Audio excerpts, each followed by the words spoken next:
630dc.com. And with 1:17 left to play, the Hayes in the barn. Now, here's Andy Pollin. Ravens on to the divisional round of the playoffs. They're at Buffalo on Sunday, 6:30 kickoff. Our coverage here on ESPN 630 gets underway at 6 o'clock. Kevin Oestreicher has been with us in the past. He does the Locked On Ravens podcast, and he joins us now.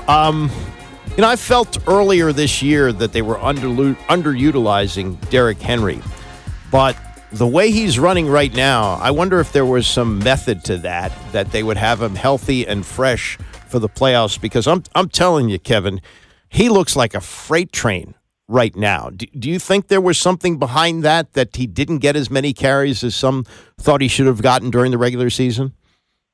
Yes, some of it I'm sure was game flow, and I think part of it was just the way the season went early on. But I think this is kind of what you imagined when the Ravens brought in Derrick Henry, and that is that both guys, Lamar Jackson and Derrick Henry, take stuff off of the other's plate and keeps them both fresh and in these cold winter months, especially as the season goes on, that can only help, especially with a guy like Derrick Henry, who the usage rate for him in Tennessee was through the roof. I mean, if you look at the box score stats for him on a yearly basis, the amount of carries he has every single year is astonishing. But, you fast forward to this season, and he would usually be creeping up around 300 carries, high 200s. But the fact that he's not being as utilized and that he's as fresh as he is in January, I think that we're seeing the rewards of that here in Baltimore, because it's true. I mean, as the season goes on, it wears you down, especially for the running back position. And I know that Henry puts a lot of money into his body in the offseason. He makes sure that he can go out there and perform at the highest level each and every week. But if you're going through hit after hit, that can be tough. So I think that the way that both Lamar and Derrick Henry have taken some workload off of each other's plate and kept each other fresh and ready for these moments, I think has been a really big storyline. How much do we read into the first meeting? It was at the end of September. The weather was 68 degrees. It's going to be like 17 on Sunday night. But the Ravens ran for 271 yards in this game and blew the doors off the Bills 35-10. How much different are the Ravens since then?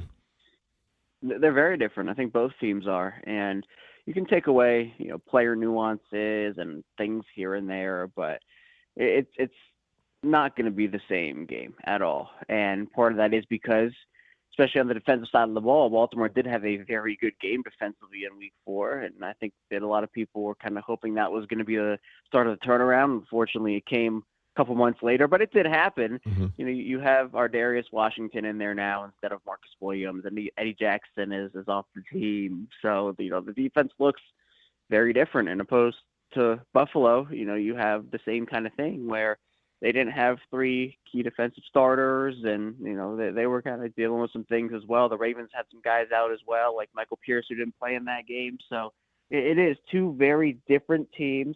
And the playoffs are always it's one game, and, things can happen, but it's not going to go the same way as in Week 4. I think that, some of the tendencies can be the same, but it's not going to be the exact same script or anything. Yeah, I mean, one of the interesting stats from that game is Zay Flowers made the Pro Bowl this year, but in that blowout where, they ran the ball and ran it effectively with Henry getting 199 yards, Flowers was only targeted once, and he had one catch for 10 yards. Not that not having him on Sunday night won't be a big problem for the Ravens, but they've proven that they can beat Buffalo without him. What is his status? Because I know he hasn't practiced this week, right?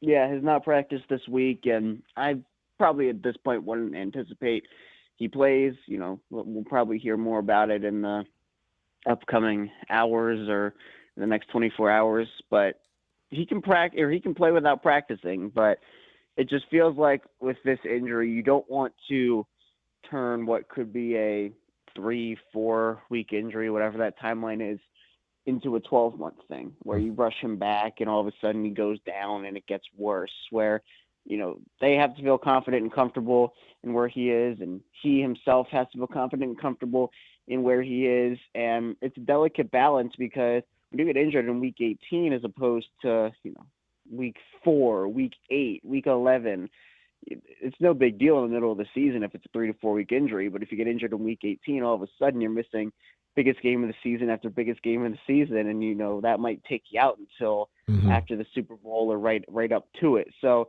the Ravens, this is kind of why they traded for Deontay Johnson in the first place, just in case. And obviously he's back with the team, but not really. Yeah. And the Ravens are going to have to rely on guys like Rashad Bateman and Tyler Wallace, Nelson Aguilar, et cetera, to step up. There's always a chance he can play. I'm not ruling him out yet because the team hasn't ruled him out, but at this point, I'd probably say he doesn't suit up. Well, the other thing is, and in that first game, they hardly used the tight ends, Mark Andrews and Isaiah Likely. These guys have really come on, and probably I would think that a lot of the passing game is going to center around the tight ends on Sunday. I 100% agree, and I think that the way that we've seen the Ravens utilize these guys over the course of the season together has been really intriguing, especially when you talk about some of the heavy personnel sets that they can run. Bring in Patrick Ricard. You can work play action off of that. And both these guys are super talented. And with Andrews, that you're right at the beginning of the season, I know there was a lot of controversy about, where Andrews was in his career. Is he still the Mark Andrews we know? And, of course, we all got that answer as a resounding yes. But I think Isaiah Likely might be the X factor here for this Ravens offense because of his versatility and the way that he uses his athleticism really well. And I think that for the Bills, they're going to have to be so worried about the run game. If it does work the way that people are anticipating it goes, because Buffalo's run defense has had, some not so great moments this year, working play action off of that. If Buffalo starts creeping guys up towards the line and cheating in to try to stop Derrick Henry, you can just work play action off of that and just kind of toss it over the top of those linebackers that are cheating up. So I think the Baltimore has a really good shot to utilize play action really well in this game, and I think that does come down to the tight ends, and they could have a big day off of that. Talking to Kevin Oestreicher, does the Locked On Ravens podcast. The national narrative seems to be, this is the year for the Ravens. You've covered this team for a long time. Does it feel that way to you? I think to me, with what this Ravens team has done in the postseason, and Lamar Jackson has done in the postseason, I know there are all these different narratives about it, and a bunch of different narratives about a lot of different things with this Ravens team. But I feel like the whole playoff thing, it hasn't been up to the level that the Ravens have needed it to be at, but there have been a lot of other circumstances, and particularly with Lamar, where I think the narrative kind of is overcorrected towards, oh, well, Lamar can't win in the postseason, and Lamar is terrible in every single game he plays, and that's just not true. The Ravens haven't been able to get the job done, over these past couple of seasons in the playoffs. There's no question about that, and I think every narrative you look at with this team speaks to it. But this season feels almost different in a way where I know we kind of said that last year, but Lamar is extremely locked in. Feels like this team is locked in. There's a different feeling around the team, it feels like, and they want to beat the best. In order to be the best, you have to beat the best, and they've had to play a really tough division rival that they made look like, one of the worst teams in the NFL, and now you have to go and it's a battle of the MVPs. So I think the narratives, there'll always be some, especially if Lamar's the quarterback of this team, but they have to get the job done here in order to silence a lot of those. Yeah, get past the barrier that's stopped them. That said, who do you like tomorrow on Sunday night? I like the Ravens, and that comes down to if you end up just washing the Ravens offense and the Bills offense, they're both high-powered. You call that a wash. It's going to come down to the defenses, and I think with the way the Baltimore's defense has played over this last month and a half, 2 months, they've been incredible, and the run defense has been great all year. The pass defense has caught up to that at this point, and in terms of Buffalo, that run defense is 19th, and their defensive line is smaller. I think that the Bills are more equipped to beat the Chiefs, in my opinion, than they are to beat the Ravens. And sometimes you just run into a team that you don't match up well against. Buffalo likes to play a lot of nickels, like to play a lot of base. They're going to have to be uncomfortable by bringing in a lot more heavier personnel over the entire course of this game. And that would worry me if I'm the Bills. So I'm not saying Buffalo can't win it, but I just think that the Ravens are going to try to impose their will and impose it early. Maybe 6 offensive line looks like we saw in the Pittsburgh game, Patrick Ricard coming in. And if it kind of goes the same way as Pittsburgh, who I think has a more physical defensive front than Buffalo, the Ravens showed last week that they will continue going to that well over and over again. Enjoy it. Good to talk to you, Kevin. Thanks very much. Absolutely. Always appreciate you having me. Thank you. That's Kevin Oestreicher, Locked on Ravens podcast. Coming up, what Marcus Spears says about this matchup for Sunday night. John Harbaugh and a local guy who I have some familiarity with will be a factor in this game. We'll talk about that and more as we continue with Ravens Preview, ESPN 630. Ravens on 3, 1, 2, 3. This is the Ravens Preview Show presented by Verizon. Here's Andy Pollin. This is the 13th meeting between the Ravens and the Buffalo Bills. The Ravens lead the series 7-5 all time, including a win earlier this year in Baltimore, 35-10. But the two teams did match up in the playoffs in January of 2021, and Buffalo won that game 17-3 with a 101-yard pick six in that game. But we'll see. We'll see about a Ravens team which has performed better offensively. And you got the quarterbacks, the big quarterback matchup, as they are now 4 years older. And that's one of the big storylines of this week is Josh Allen versus Lamar Jackson. Marcus Spears covers the NFL for ESPN on the Rich Eisen Show. He says he believes the Ravens are the team to beat in the playoffs this year. Beyond the obvious, right? And the apprehensiveness is obviously you put the Chiefs up there with an asterisk, right? Like they got to be, well, we'll deal with them. We're going to talk about everybody else, but this is probably the team that we need to isolate and feel more comfortable about them taking care of business. But I think the AFC Championship last year for Lamar is going to put him in a position to do anything he has to do to win these games. And you know as well as I know, Rich, sometimes the do-over is the best thing to happen to you. And to find yourself in this position. And that's from a mental part with Lamar, because I've said it before. I think Patrick Mahomes is the best quarterback in the NFL. I think Lamar Jackson is the best football player in the NFL.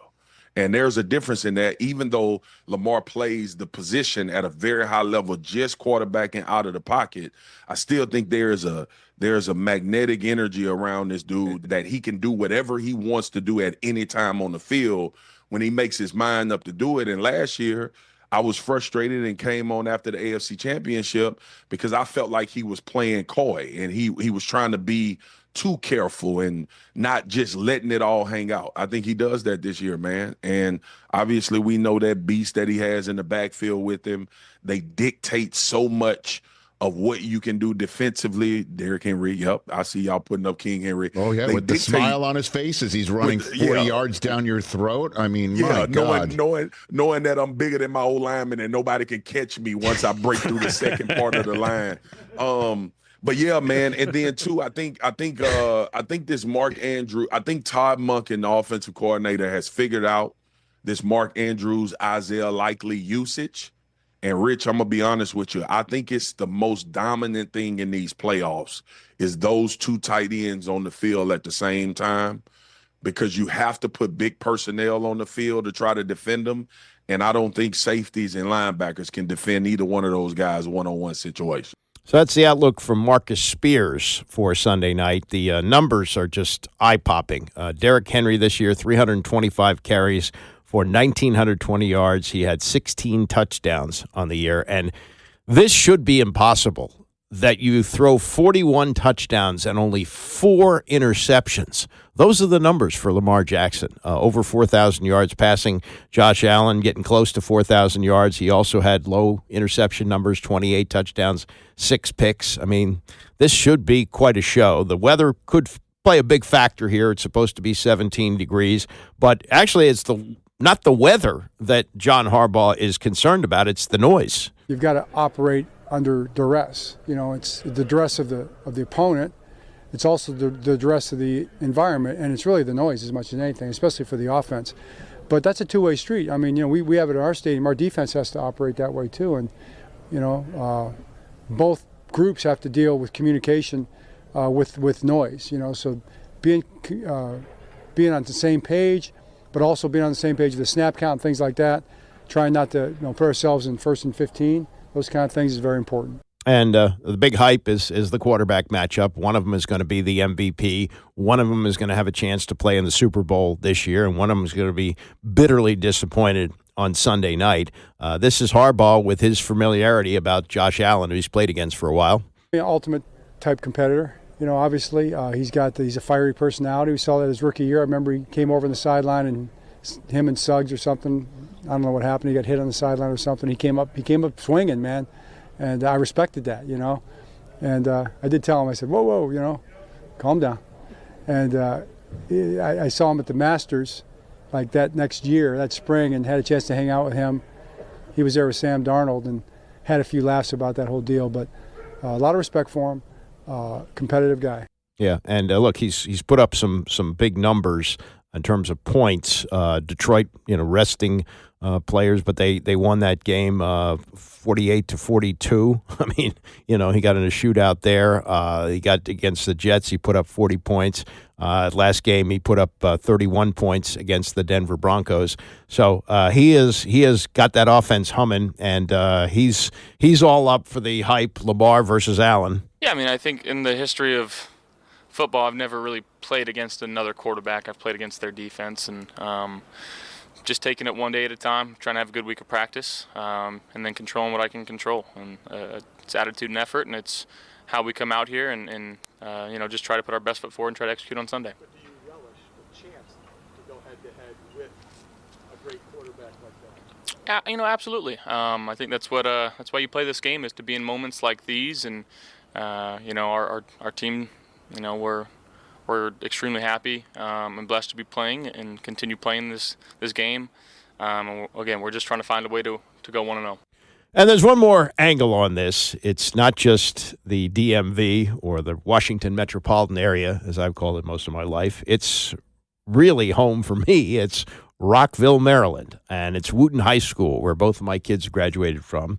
And my son played a lot of sports and was on the basketball team with Brian Hollins, who was a terrific athlete, didn't play college sports, went to Stanford, and now I think has some big Wall Street job. But Mac Hollins, the younger brother, did play football at Wooten High School, but that's a level where you don't really, have college scouts knocking on your door. And after he finished high school, his father, who was Jeff Hostetler's roommate at West Virginia, he was the top receiver when he played there, Richard Hollins, and got drafted by the Detroit Lions. I think he got hurt. I don't think he played in the NFL, but a tough guy. I know him well, really good person, and 3 sons. And he told them, all 3 of them, he said, once you get to be 18, you got 2 choices, college or the military. But you ain't living here. You're gone once you're 18. So Brian went to Stanford, and when the time came for Mac, he wanted to play football, and he wanted to play football in college, so he went to a prep school and got enough attention so that he was a walk-on at North Carolina. And he's 6'4", and he's fast, and he was great on special teams. And he got drafted, I think, in the 4th round by the Philadelphia Eagles in 2017. He played on their Super Bowl team. Has bounced around a little bit. He's played in Miami. He's played with the Raiders. He played a year with Atlanta, and now he's with the Buffalo Bills, and he's had 30 receptions this year, a couple of touchdowns, having a good year. But he's also known for his quirks, and he does not wear shoes. Yeah. He does not wear shoes, not just, when he's walking around the house. I mean, outside, doesn't wear shoes, and he uses his hands to eat. This is from a podcast that he did with Chris Long, Howie Long's son, on why the no shoes. Structurally, it's helps with absorption for the knee. Yeah. So all the force doesn't go into your knee and then your hip. So you didn't like my footwear when I walked in here? I got canes. I mean, the canes are that's almost like being barefoot. It's not. That's what people say. Oh, I got Crocs on. It's like barefoot. No, Crocs. If it was like barefoot, you wouldn't have Crocs. No, you're right. You're right. Canes are the same thing. So it's all about the force distribution. That's and for people at home, you would suggest they walk barefoot how long, and what things would you not have them walking barefoot? Yeah, I'd say start at your house. Start at your house. Because I started when we were in Philly. It was I guess it was my second year. It's 2018. You were doing that? I started off doing barefoot. And I just jogged 2, we had all 3 fields. I did 2 laps one way, 2 laps the other. And I remember calling my trainer the next day and say, I'm done playing. I thought I tore everything in my calf. Lifting barefoot's good, though. Yeah, lifting barefoot's good. Because the shoes will mess up your force distribution. Yeah. They can mess your back up. Yeah, so you lift like that. No, I'm with you. So why not move around like that? Now, there are limitations on the no shoes. And again, it's supposed to be 17 degrees on Sunday night in Buffalo. So. Yeah, below 35. Oh, there's a rule. I tell people, I'm barefoot. I'm not a dummy. You know what I mean? And you also don't eat with a fork. Yeah, that's a scam. Is it? Dead scam. So you'll eat whatever, like with your hands. Yeah, with my hands. Okay. So the rule is if I go out to eat and we're with a group, like if I went out to eat with you, you got way more money than me. And you're going to be paying. You know what I mean? I'm going to act like I'm going to take out my card at the end, but you're going to pay. Yeah. Appreciate it, bro. But I won't eat with my hands then because you're paying. Okay. But if I go out and I'm paying for the meal, I'll eat. Okay, what does he order? I'd love to talk to him about this. If he orders spaghetti, does he eat with his hands? If he orders a hamburger and fries, well, we all eat with our hands. I don't know. But he's a terrific guy, terrific family, and I'm really, really rooting for him. It was just so cool when they won the Super Bowl and he was down on the field. They had pictures of him with his family, his older brother, who I know very well, and his parents, who I know well. And he's got a younger brother who didn't go to college, but he joined the Marines. Dad doesn't play around. I'll tell you that. And this should be a lot of fun. The one touchdown catch that he had, you may remember this, the one touchdown catch he had as a rookie with the Eagles, because he was playing mainly special teams, was against the Redskins on Monday Night Football at FedEx Field. I mean, how cool is that? A kid who grew up in the shadow of the stadium, I'm sure went to some games over the years, back with the Philadelphia Eagles, and a big touchdown bomb to, I think they probably won the game easily. This would have been the 2017 season. But, man, that is so cool. And I'd like to see the Ravens win, but I'd also like to see Matt Collins do well. Anyway, that game will be a 6:30 kickoff. It'll wrap up the weekend. The winner will go to play probably in Kansas City. Chiefs are favored to get back to yet another AFC championship game and another game in Kansas City. They kick off the weekend 4:30 tomorrow afternoon against the Houston Texans, and then the Ravens will wrap it up on Sunday night with the Commanders playing their game tomorrow night at 8 o'clock. I want to thank Kevin Oestreicher from Locked On Ravens podcast for joining us today, Isaac Kuhn-Harris for running the show, and for all of you who listen, Bram is coming up next, and I'll see you back here on Monday morning at 9 a.m.